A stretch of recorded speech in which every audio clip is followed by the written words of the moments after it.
Students, have a very sweet morning to all of you. I hope you are well and safe at your home. जी हाँ प्यारे बच्चों, उम्मीद करता हूँ आप घर पे ठीक ठाक हैं। रोज का काम रोज वीडियो देखकर कर रहे होंगे। जी हाँ प्यारे बच्चों, पिछले टॉपिक में हमने पढ़ा था कि क्या कुछ गाइडलाइंस होती हैं कि एक अच्छी टेबल बनाई जा सके, या फिर कह सकते हैं कि फीचर ऑफ गुड टेबल के बारे में हम ऑलरेडी पिछली वीडियो में पढ़ चुके हैं। अब हम क्या पढ़ने वाले हैं? आज हम पढ़ने वाले हैं 11 स्टैटिस्टिक्स की, जी हाँ, काइंड्स ऑफ टेबल के बारे में। जी हाँ, ये चैप्टर है टेक्सचर एंड टेबुलर प्रेजेंटेशन। इसमें हमने टेबुलर प्रेजेंटेशन में टेबल्स के बारे में पढ़ना शुरू किया है। अब हम पढ़ने वाले हैं काइंड्स ऑफ टेबल के बारे में। जो टेबल हैं वो कितने प्रकार की होती हैं? अगर मैं कहूँ टेबल को 3 हिस्सों में क्लासीफाई किया जा सकता है तो ये गलत नहीं होगा। जो पहली प्रकार का क्लासिफिकेशन है, जी हाँ, वो है अकॉर्डिंग टू पर्पस, कि उद्देश्य के हिसाब से टेबल को बनाया जाता है। टेबल पहले उद्देश्य के हिसाब से भी टेबल को बनाया जाता है, जो हमारा स्टडी पर्पस है उसके अकॉर्डिंग टेबल बनती है। इसमें हम टेबल को 2 हिस्सों में क्लासीफाई करते हैं। ए कैटेगरी में जनरल पर्पस की टेबल आती है और बी कैटेगरी में स्पेशल पर्पस की टेबल आती हैं। वैसे तो मैं इस वीडियो में इसी दोनों टेबल्स को, जनरल पर्पस टेबल और स्पेसिफिक पर्पस टेबल को बताऊंगा, लेकिन फिर भी क्लासिफिकेशन पूरा कर रहा हूँ। जो हमारी दूसरी टेबल होती है वो ओरिजिनलिटी के हिसाब पर होती है। जी हाँ, पहले तरह का क्लासिफिकेशन पर्पस के ऊपर था, दूसरी तरह का क्लासिफिकेशन जो है वो ओरिजिनलिटी के ऊपर है। ओरिजिनलिटी का मतलब है ओरिजिनल टेबल। इसमें क्लासिफिकेशन 2 हिस्सों में है, एक है ओरिजिनल टेबल के हिसाब से, दूसरा है ड्राइव टेबल के हिसाब से। जी हाँ बच्चों, और तीसरे प्रकार का क्लासिफिकेशन जो टेबल में होता है वो होता है कंस्ट्रक्शन के बेस पर। जी हाँ, कंस्ट्रक्शन के बेस पर टेबल कितने प्रकार की होती है? कंस्ट्रक्शन के बेस पर टेबल सिंपल हो सकती है या कॉम्प्लेक्स नेचर की हो सकती है मेरे बच्चों। सिंपल में हम वन वे टेबल कहते हैं। जी हाँ, जो कॉम्प्लेक्स नेचर की टेबल होती है इसमें आगे फोल्ड बन जाते हैं। इसमें 2 वे टेबल भी हो सकती है, जिसे हम डबल फोल्ड टेबल भी कहते हैं। ये ट्रिपल वे टेबल भी हो सकती है, और ये ट्रिपल से ज्यादा यानी कि मैनीफोल्ड टेबल भी हो सकती है। मेरे बच्चों, ये तो था टेबल का क्लासिफिकेशन। चलिए, मैंने कहा था कि मैं आपको पर्पस के अकॉर्डिंग टेबल को बताऊंगा। जी हाँ, ये है general purpose table. General purpose table ये वो टेबल होती है जो किसी स्पेसिफिक पर्पस के लिए नहीं बनी है।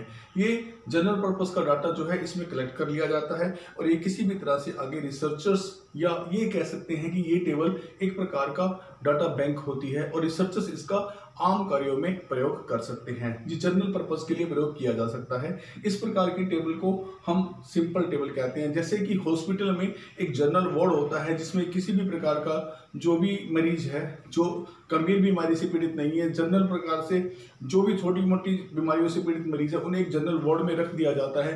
हॉस्पिटल में एक स्पेशल कमरा लिया जाता है जिसे हम कहते हैं स्पेसिफिक रूम। जी हाँ, दूसरा होता है जनरल वार्ड। जनरल वार्ड में सभी पेशेंट जो आम मामूली छोटी छोटी बीमारियों से पीड़ित होते हैं उन्हें रखा जा सकता है। इसी तरह जो जनरल पर्पस टेबल है उसके अंदर स्पेशल डाटा नहीं होता, बल्कि इसमें जनरल डाटा होता है, एक साधारण सा डाटा होता है, एक कॉमन डाटा होता है जिसे हम यहाँ स्टोर करते रहते हैं, और रिसर्चर्स इस डाटा को अपने लिए यूज कर सकते हैं। फ्यूचर में कभी भी कोई भी इसको यूज कर सकता है। जनरल पेपर पर्पस जो है वो सामान्य सी बात है, जैसे कि कॉमन नाम से विख्यात है कि जर्नल।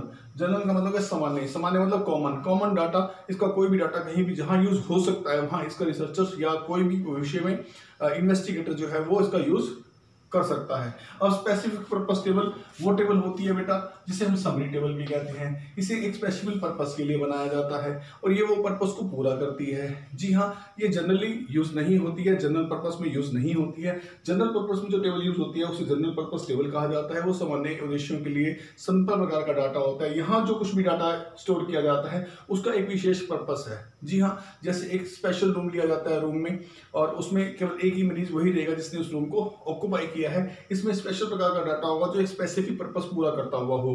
एक स्पेसिफिक पर्पस पूरा करता हुआ डाटा जो है वो स्पेशल पर्पस टेबल के अंदर स्टोर होता है और इसे उसी स्पेसिफिक वर्क के अंदर प्रयोग किया जा सकता है। जी हाँ बच्चों, ये रही डिफरेंस दोनों के अंदर कि इसे जनरल यूज में लाया जा सकता है, इसे स्पेसिफिक पर्पस के लिए। इसका पर्पस जनरल है बनाने का, इसका पर्पस जो है वो स्पेसिफिक है। इसे जनरल यूज में किया जा सकता है, फ्यूचर में कोई भी इसका यूज कर सकता है। इसका यूज केवल स्पेसिफिक पर्पस के लिए ही किया जाएगा और इसे स्पेसिफिक मतलब टाइम पर ही यूज किया जाएगा, या स्पेसिफिक पर्पस को पूरा करने के लिए ही यूज किया जाएगा। प्यारे बच्चों, जो जनरल में टेबल होती है ज्यादातर इसमें ऑफिशियल रिपोर्ट्स होती हैं, ऑफिशियल की सिंपल रिपोर्ट्स होती हैं, ऑफिशियल डाटा होता है, ऑफिस का सिंपल सेंसस होता है जिसको रिकॉर्ड में रख लिया जाता है और इन्हें फिर रेफरेंस टेबल भी आगे कह दिया जाता है। जबकि जो स्पेसिफिक टेबल होती हैं उसका जो जनरल पर्पस नहीं होता, उसको एक स्पेशल पर्पस के तहत तैयार किया जाता है। उसका जो रिजल्ट होता है वो एक स्पेशल वे में हम यूज करते हैं और इसीलिए इन्हें हम समरी टेबल के नाम से भी जानते हैं।